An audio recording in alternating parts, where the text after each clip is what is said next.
This meeting is being recorded. So a ball is thrown from A to B. सही है. The variation is the ball is thrown with an initial velocity of v. V क्या है? Resultant velocity है. ठीक है. It's not neither along x-axis nor along y-axis. At an angle of 60 degrees to the horizontal. ठीक है. The variation with time t of the vertical component v of the velocity of the ball is shown. बेटा ये vertical component का graph दिया हुआ है. ठीक है. Okay. तो क्या कह रहे हैं आपसे? Assume the air resistance is negligible. Complete figure 2.2 for the time until the ball reaches B. Ball B पे रीच करे, मतलब B क्या है? Landing point. तो बेटा जो स्पीड A पर होगी वही स्पीड B पर होगी. बस फर्क सिर्फ क्या होगा? A पर जो स्पीड है वर्टिकल वो ऊपर की तरफ है और B पर जो स्पीड है वो नीचे की तरफ है. तो हमें डायरेक्शन उल्टी शो करनी होगी. दैट मीन्स अगर ए पे हमारी स्पीड कितनी है? अराउंड 5.9 है, तो बी पर -5.9 दिखानी होगी. और उन्होंने बोला है एयर रेजिस्टेंस नेग्लिजिबल है. हमारा ग्राफ कर्व नहीं होगा. हमारा ग्राफ बिल्कुल स्ट्रेट लाइन जाएगा. जैसे आ रहा है वैसे ही आप इस ग्राफ को एक्सटेंड कर दें लाइक दिस.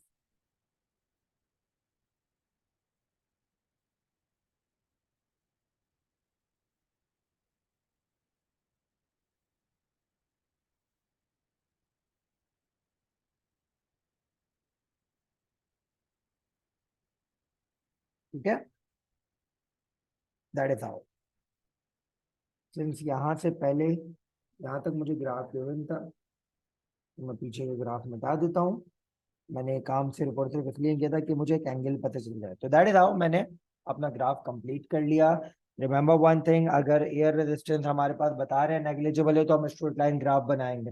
और जो graph at the start of projectile होगी वही graph just before landing velocity होगी. ठीक है. तो ये पार्ट A1 के अगेंस्ट हमने अपना जवाब दे दिया. वालेकुम सलाम. ठीक है. नाउ आगे बढ़ते हैं थोड़ा सा. जो लेट आए हैं वो देख लें रेफरेंस. हम 2014 अक्टूबर नवंबर पेपर 2 का क्वेश्चन 2 कर रहे हैं काइनेमेटिक्स में.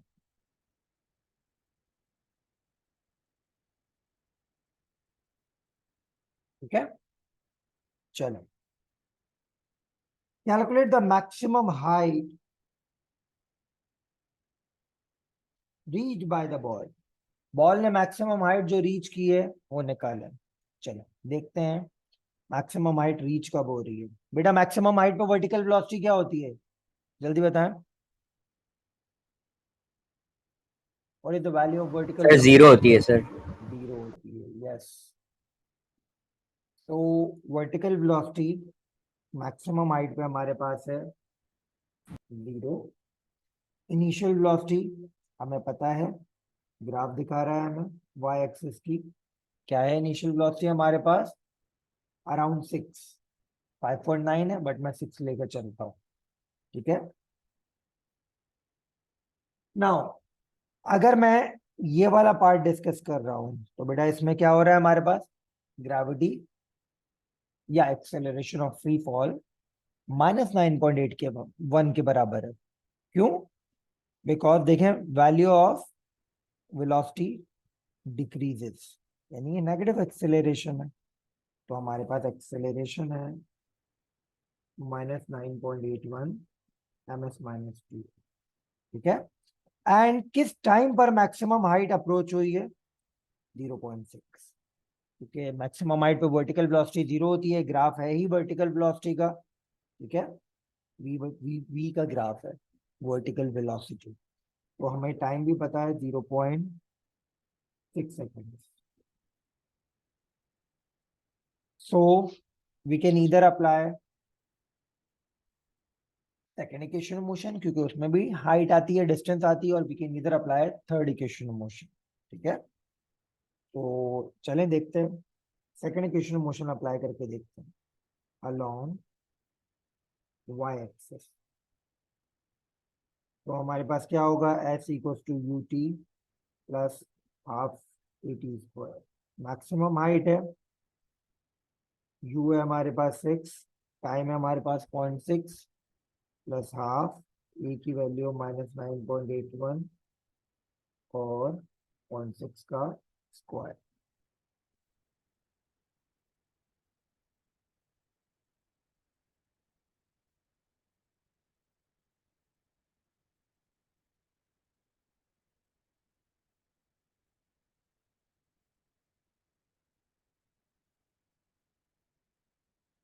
ओके, तो 6 multiply by 0.6 plus minus minus हो जाएगा, हाफ को मैं 0.5 लिख रहा हूँ, 9.81 मल्टीप्लाई बाय 0.6 का स्क्वायर, 1.83 आ रहा है। मैक्सिमम हाइट है 1.83 मीटर, राउंड ऑफ होके क्या हो जाएगा 1.8। ठीक है,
ओके, लेट्स मूव अहेड। अब आपसे बोल रहे हैं calculate horizontal component of the velocity.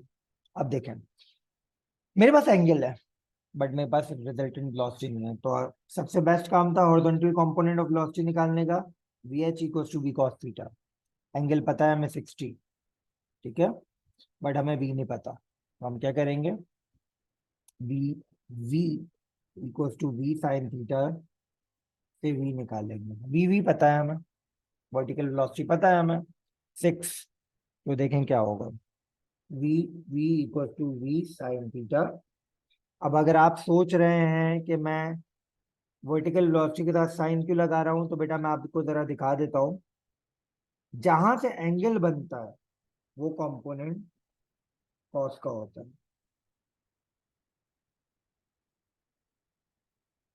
ठीक है। दूसरा कंपोनेंट हमारे पास होता है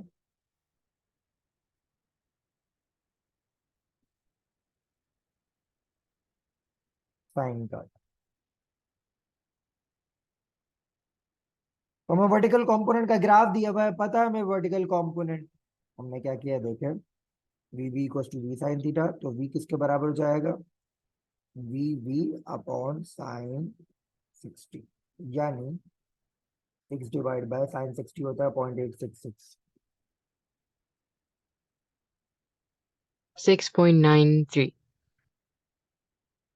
6.92, ठीक है। Now v h equal to v cos 60, 6.92 cos 60 होता है 0.5, क्या आएगा 3.46. 3.46, जो राउंड ऑफ होकर 3.5 हो जाएगा, ठीक है।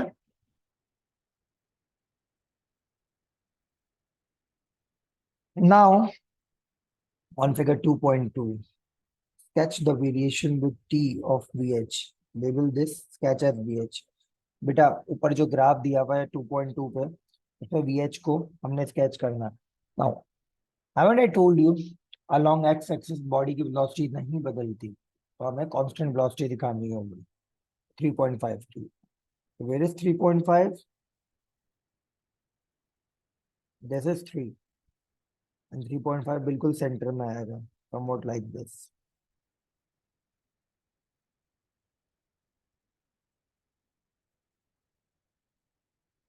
ठीक है, तो ये आ गया हमारा वी एच, जो कि कौन से पार्ट का जवाब है? The answer against part A4। ठीक है,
डन।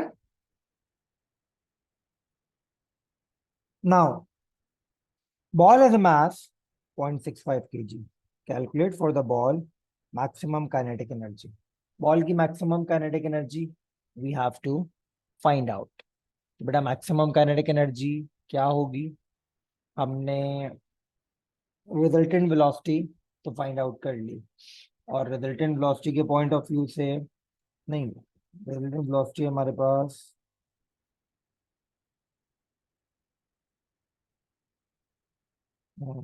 ठीक है 6.92 तो यूज करना पड़ेगा। तो this is our maximum resultant velocity. तो maximum resultant velocity will give us maximum kinetic energy. तो ई के मैक्स बराबर होगा half M we max square.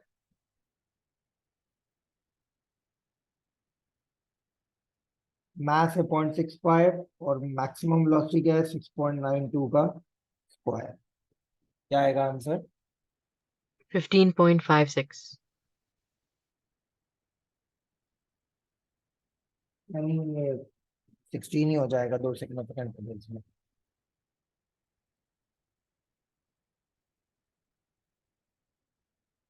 And maximum potential energy above the ground पूछ रहे हैं आप। तो मैक्सिमम हाइट हमारी बॉल ने क्या अचीव की है? ऊपर निकाली है हमने हाइट, मास है 0.65, ग्रेविटी है 9.81, और हाइट ऊपर क्या निकाली थी? 1.8। जी,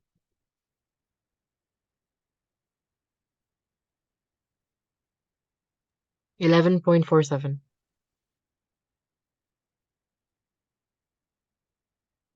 11 पे 2 सिग्निफिकेंट फिगर पे हम राउंड ऑफ कर देंगे। ठीक है,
done.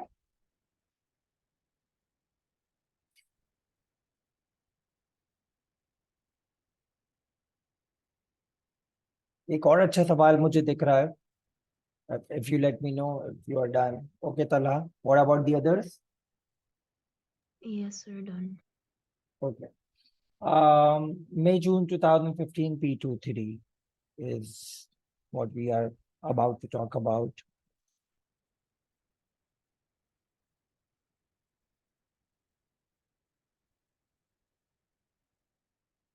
Chalo. Let me locate May June 2015 P23.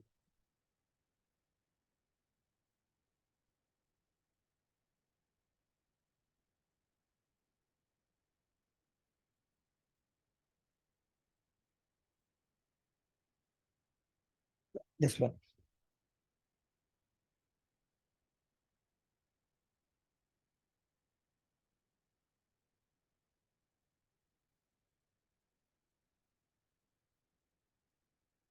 ठीक है, तो ये सवाल है. इस सवाल को जरा स्टडी करते हैं. Then let's talk about it. The variation with time t of the velocity v of the ball is shown. Okay. आगे क्या कह रहे हैं?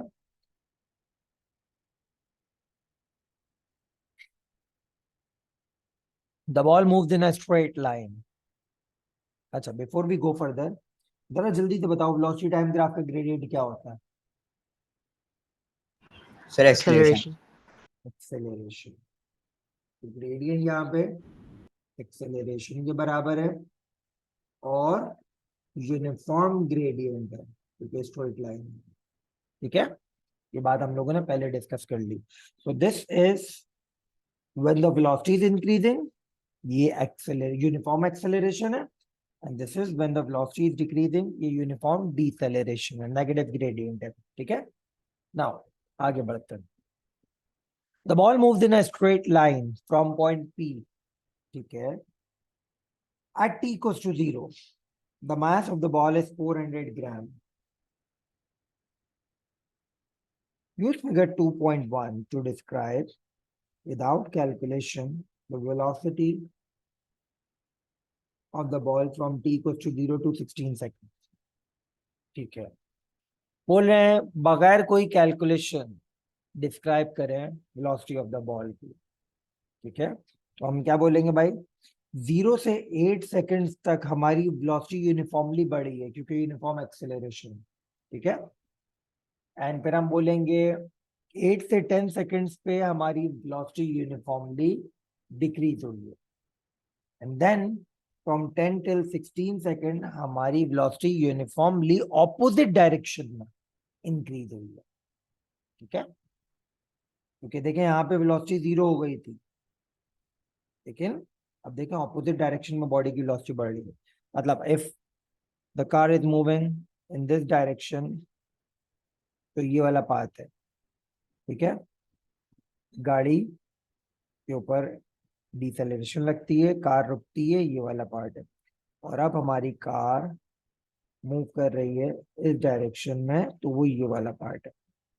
ठीक है, तो लेट्स एक्सप्लेन किस तरीके से हम बोलेंगे velocity of the ball sorry body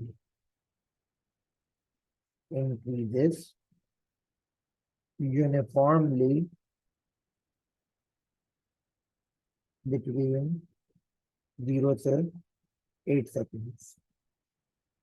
ठीक है, then velocity of the body decreases uniformly between 8 till 10 seconds. Then velocity of the body increases uniformly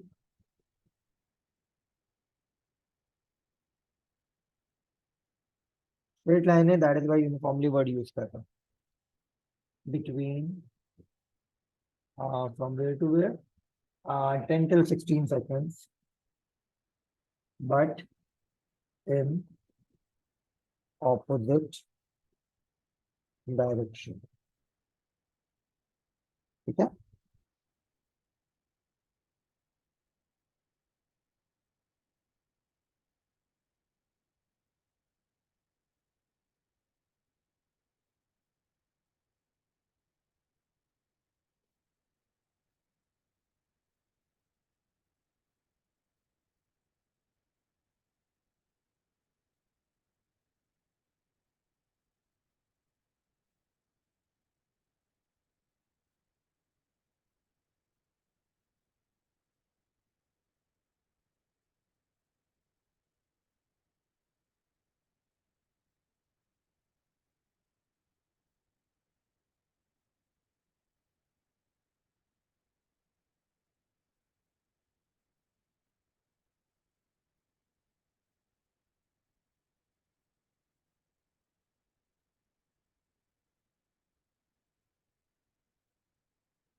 please explain the last point. Okay बेटा, देखिए यहाँ पे क्या हो रहा है.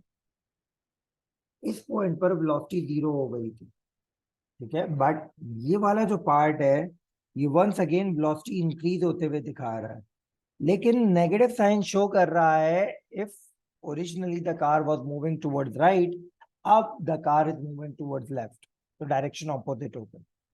ठीक है, यानी car is, let's say, reversing, and reverse करने के दौरान कार की स्पीड बढ़ती चले जा रही. ठीक है, सो लेट्स मूव अहेड. अब आपसे क्या कहा जा रहा है.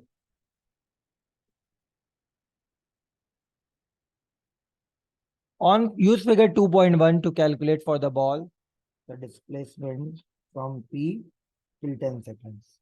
Okay. डिस्प्लेसमेंट निकालनी है, तो अब देखें डिस्प्लेसमेंट कैसे निकलेगी. ये वाला पाथ हमें बताएगा हमारी बॉडी ने कितनी डिस्प्लेसमेंट की है.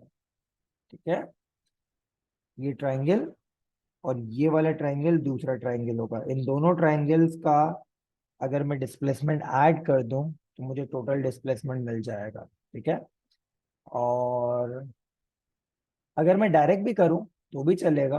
मतलब ये पूरा ही ट्राइंगल है, तो डायरेक्ट ट्राइंगल का फॉर्मूला लगा देते हैं, half base length into height, तो भी आंसर आ जाएगा.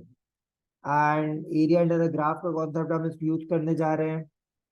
एरिया अंडर द ग्राफ की कंडीशन क्या है, आप अपने ग्राफ को शेड कर दिया करें like this.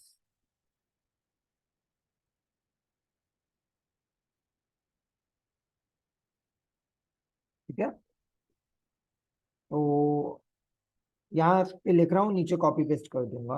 D equals to half base length into height. Base length हमारे पास है 10 और हाइट है हमारे पास 5. ये बेस लेंथ हो गई और ये हाइट हो गई. ठीक है, दैट इज हाउ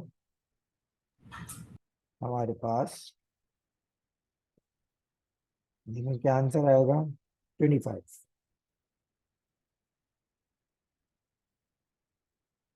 ठीक है,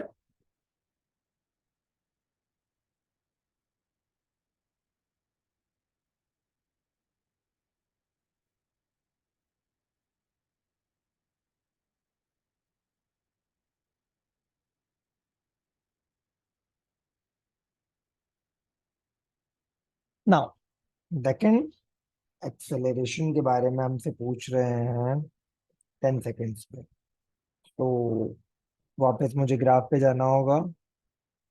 10 सेकेंड्स, यानी फाइनल वेलोसिटी क्या है? 0।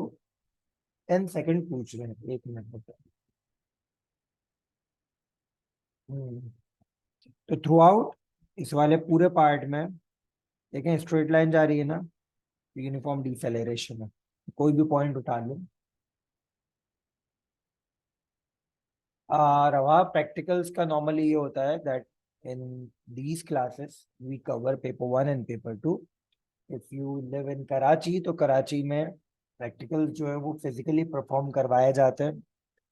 ये जाहिर सी बात है, ऑनलाइन तो प्रैक्टिकल नहीं हो सकते।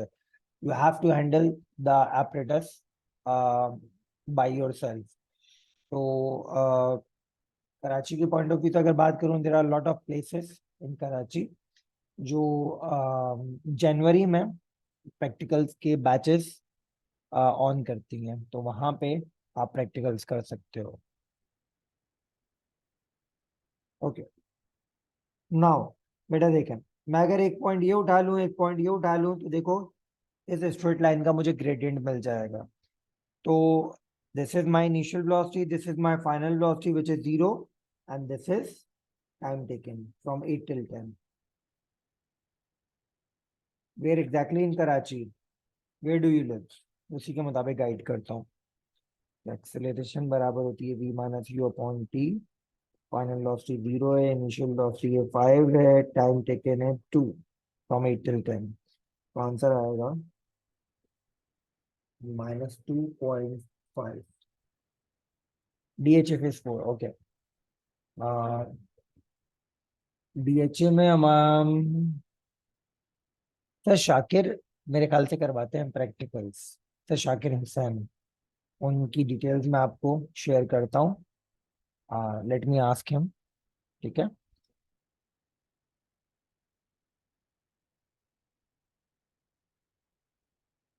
Now maximum kinetic energy. तो मैक्सिमम काइनेटिक एनर्जी हम कैसे निकालेंगे? If we have maximum speed we can find out maximum kinetic energy. तो मैक्सिमम स्पीड हमारे पास देखें कितनी है, भले पॉजिटिव हो नेगेटिव हो। मैक्सिमम स्पीड कितनी है? 15। क्योंकि देखिए यहाँ पे मैक्सिमम स्पीड 5 आ रही है और यहाँ पे 15 आ रही है। ये आज मैक्सिमम काइनेटिक एनर्जी, और काइनेटिक एनर्जी प्लस माइनस में नहीं होती, इट्स अ स्केलर क्वांटिटी। ठीक है। तो how do we find out kinetic energy max? Half M we max square. Half ऐसे ही रहा। मास ऊपर बताया था 400 ग्राम, तो 400 ग्राम 0.4 किलोग्राम हो जाएगा। And maximum velocity 15। ठीक है। इनफैक्ट अगर आप यहाँ पे 15 का माइनस भी रखते हैं तो देखिए माइनस का स्क्वायर प्लस हो जाएगा, तो स्केलर क्वांटिटी को कोई फर्क नहीं पड़ता।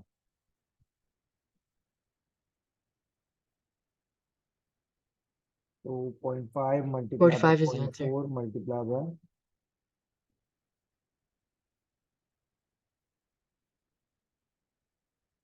45 जी।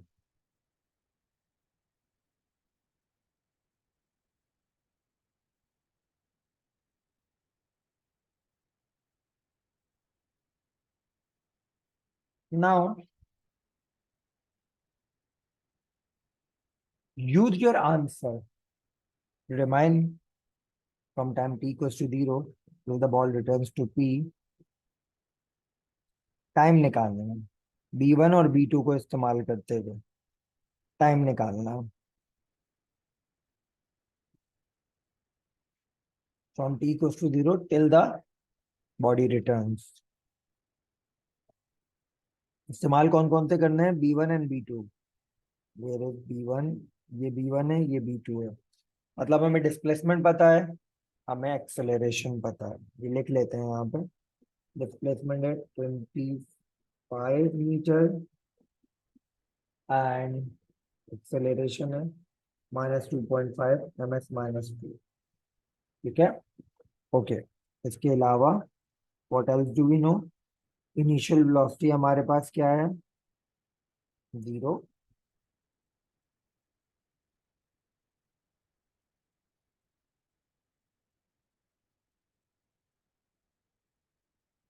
एंड या दिस इज इट।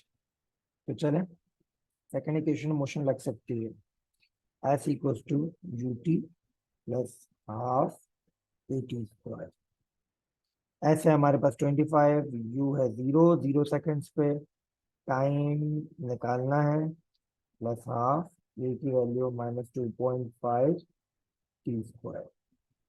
तो क्या होगा, प्लस माइनस माइनस हो जाएगा, and even if we, I mean क्या कहते हैं, ignore that minus as well, क्योंकि माइनस जो है वो बेसिकली डिसेलेरेशन को शो कर रहा है। तो 25 इक्वल्स टू 2.5 डिवाइड बाई 2 1.25 हो जाएगा टी स्क्वायर। टी स्क्वायर हो जाएगा 25 डिवाइड बाय 1.25, स्क्वायर हटाने के लिए हमें लगाना होगा root, and what answer do we get? 4.47. 4.47। Okay, seconds. And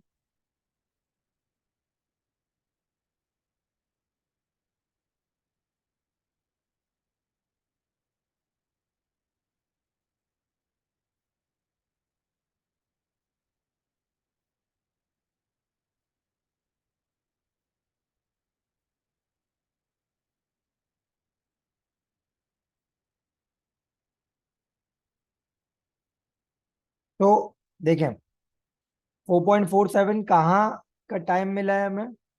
ये वाला टाइम मिला है हमें, ठीक है।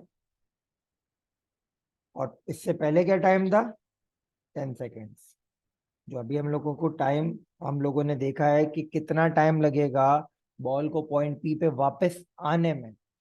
तो बेटा मैंने आपको क्या बताया, जितना डिस्टेंस इसने ऊपर कवर किया है उतना ही डिस्टेंस इसे नीचे कवर करना चाहिए, ठीक है।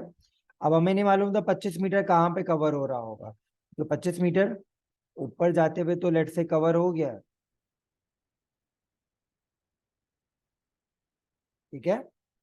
ये वाला 25 मीटर ऊपर जाते हुए तो कवर हो गया। अब नीचे आते हुए वो 25 मीटर कहाँ पे कवर हो रहा है, ये हमें नहीं मालूम था। तो हमें पता था कि बॉल अगर पॉइंट पी से चली है तो, और पॉइंट पी से चल के उसने 25 मीटर का डिस्टेंस कवर किया है, 25 मीटर का डिस्टेंस ही वापस कवर करेगी तो वो वापस पॉइंट पी पर आएगी। हमने डिस्टेंस की मदद से टाइम निकाला, तो ये वाला जो टाइम है ना वो 4.47 सेकेंड का है, और ये वाला टाइम पहले क्या था? 10 सेकेंड्स। तो टोटल टाइम बॉल को वापस पॉइंट पी पर ये 10 सेकेंड लगे, और ये 4.47 सेकेंड लगे। ओवरऑल इन दोनों टाइम्स को ऐड कर देंगे, हमें बॉल पी वापस अपने पॉइंट पर कब आ रही है वो मिल जाएगा। Why did we use 15? Afifa, यहाँ पे देखें 5 मैक्सिमम है, और यहाँ पर मैक्सिमम वेलोसिटी क्या है? 15। उसने बोला मैक्सिमम काइनेटिक एनर्जी निकालो। अब काइनेटिक एनर्जी को प्लस माइनस से फर्क नहीं पड़ता, वो स्केलर क्वांटिटी है, ठीक है। Okay, sir. तो इन दी एंड हम क्या करेंगे, will add these two time duration, 4.47 plus 10 यानी 14.47। और ये दो सिग्निफिकेंट फिगर में वी कैन, चलो तीन सिग्निफिकेंट फिगर में अगर मैं इसे ब्रेक करता हूँ तो 14.5 पे जा सकते हैं, क्योंकि बहुत करीब आ रहा है, इसलिए I try to put it as three significant figures.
पहले मैं एक्सिस कॉलेज में प्रैक्टिकल करवाता था, बट इस साल एक्सिस कॉलेज में भी लैब अटेंडेंट जो है वो प्रैक्टिकल करवा रहे हैं। तो प्रैक्टिकल फिजिकली तो मैं कहीं पर नहीं करवा पाता, बट ये क्या कहते हैं, I can recommend better places जहाँ पर विद इन 2 मंथ्स अच्छा खासा प्रैक्टिकल करवा दिए जाते हैं।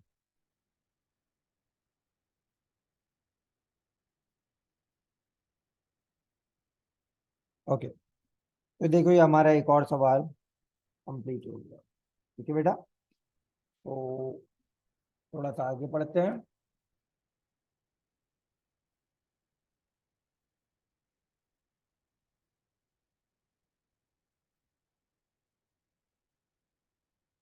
We have 15 minutes, around 15 minutes. Okay. So May, June 2015 P22. May, June 2015 P22.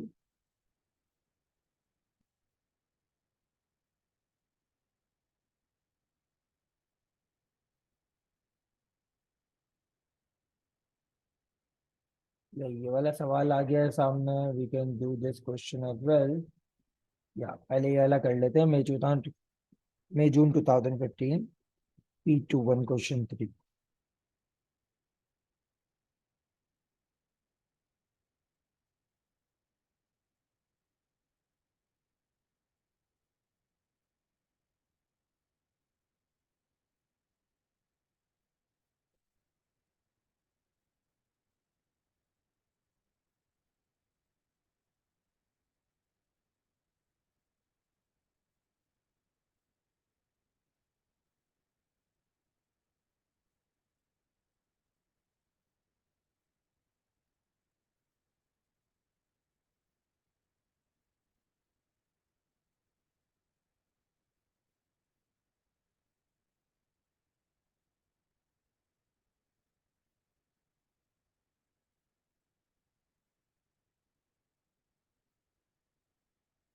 Okay, an object is moved from point P to R either by a direct path or by the path P to Q to R.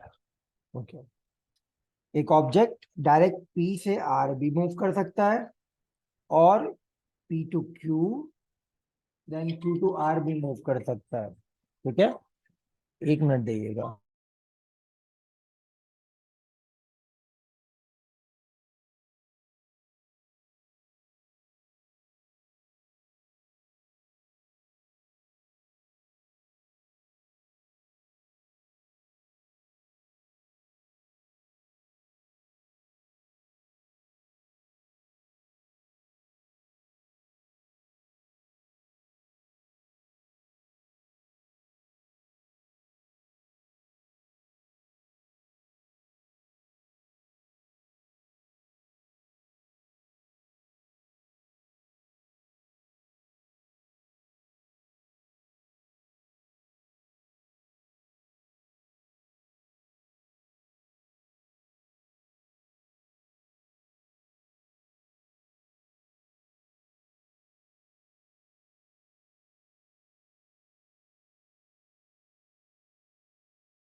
अस्सलाम वालेकुम।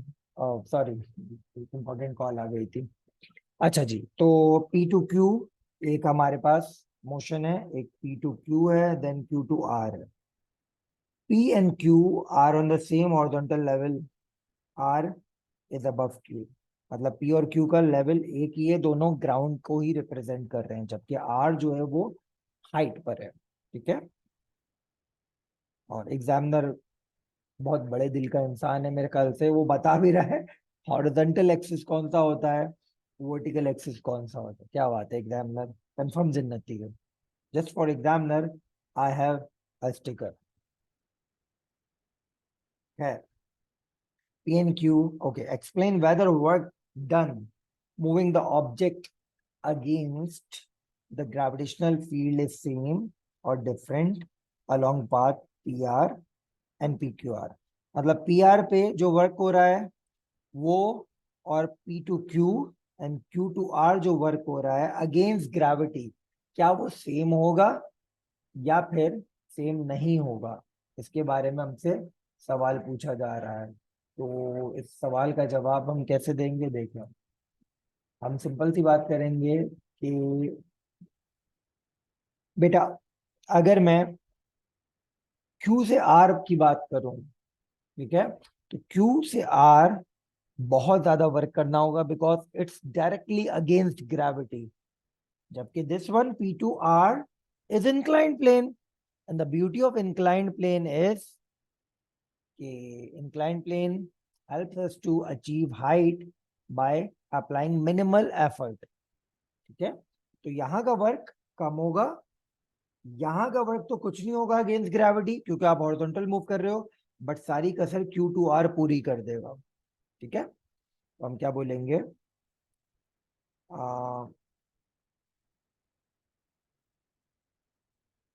PR will have less work as compared to PQR।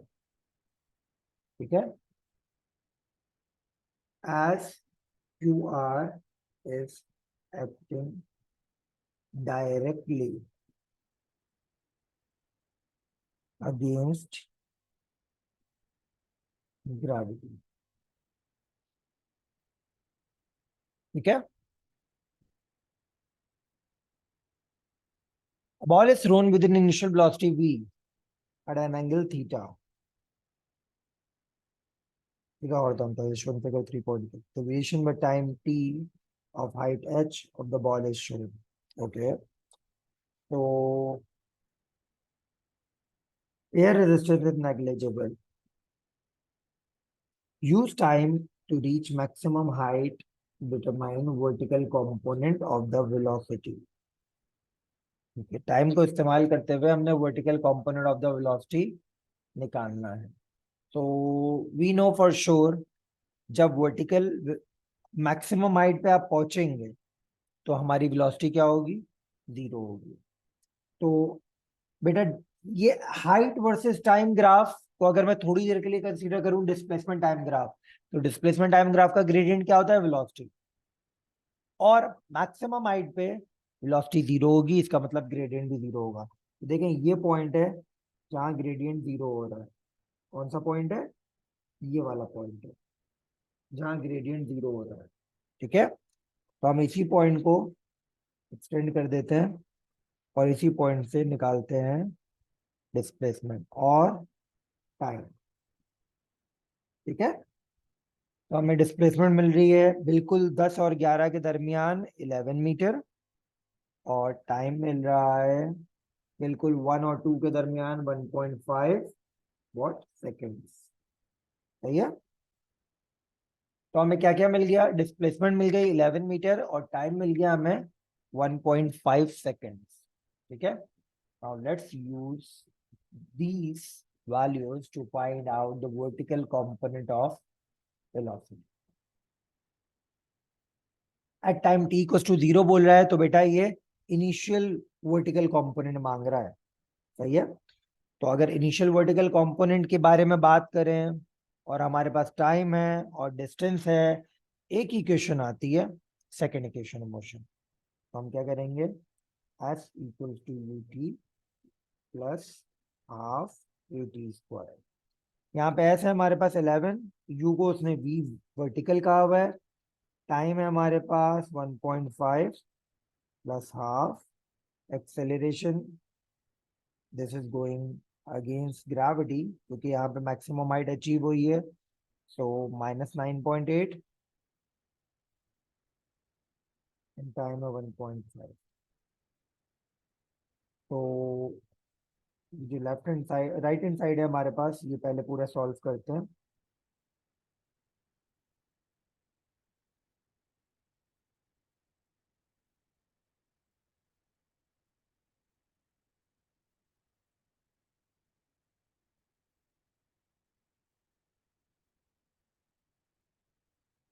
-11.03 आ रहा है।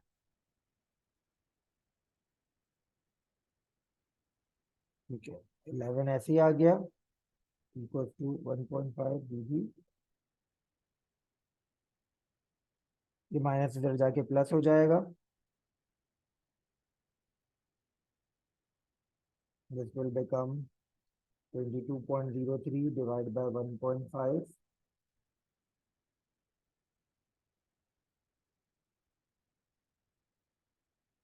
14.68। ठीक है,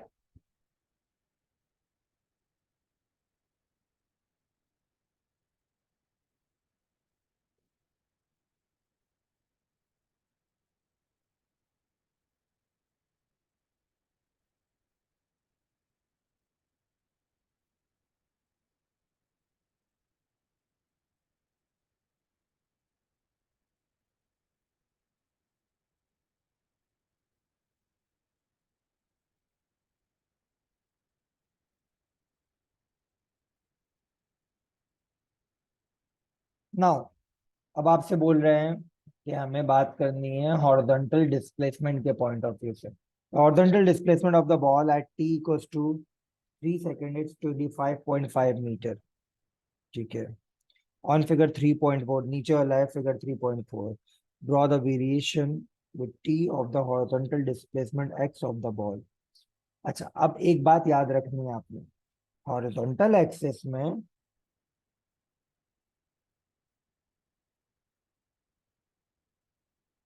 velocity uniform होती है, तो बेटा ग्रेडियंट भी क्या होगा,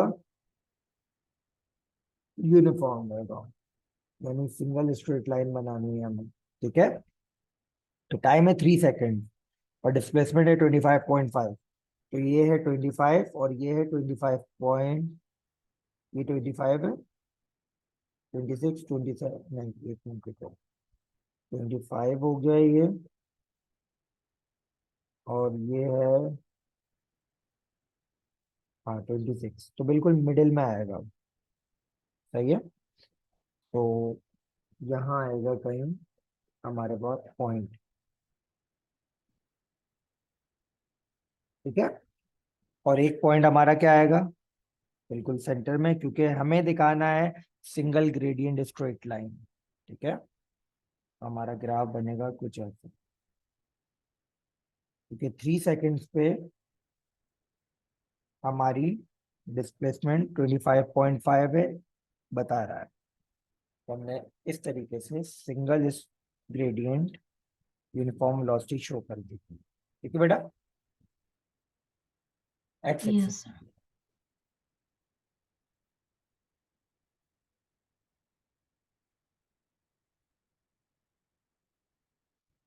Now, for the ball at maximum height, calculate the ratio of potential energy and kinetic energy. Okay, potential energy क्या होगी हमारे पास, मैक्सिमम हाइट, तो वर्टिकल डिस्टेंस क्या था, 11 मीटर्स। ठीक है, तो पोटेंशियल एनर्जी का फॉर्मूला होता है mgh, और काइनेटिक एनर्जी हमारे पास क्या होती है, काइनेटिक एनर्जी होती है हमारे पास Half mv square. Half mv²।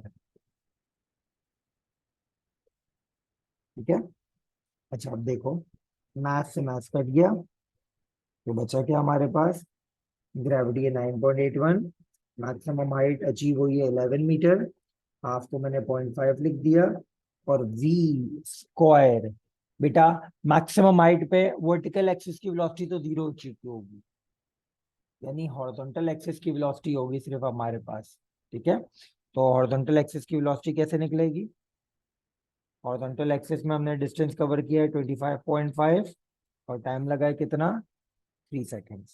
ठीक है, तो ये आ जाएगा हमारे पास हाउ मच 8.5. 8.5. 8.5 का स्क्वायर.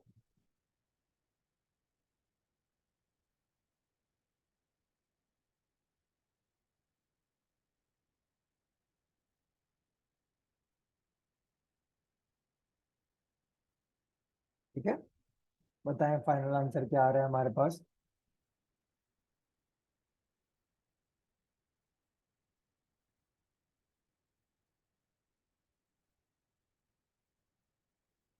2.98.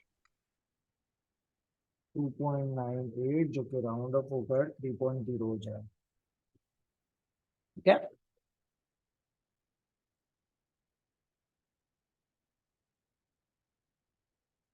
बोल रहे हैं in practice air resistance is not negligible. Okay, state and explain the effect of air resistance on the time taken for the ball to reach maximum height. तो क्या होगा बेटा, मैक्सिमम हाइट को reach करने में टाइम लगेगा हमारे पास थोड़ा ज्यादा. क्यों? क्योंकि ball due to air resistance slow down होगी.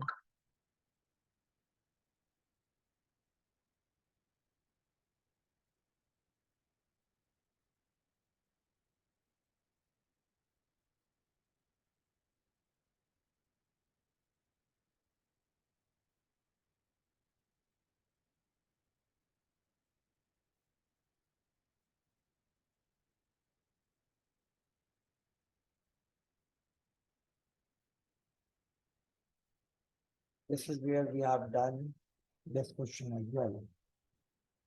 ठीक है, let me know if you have any questions.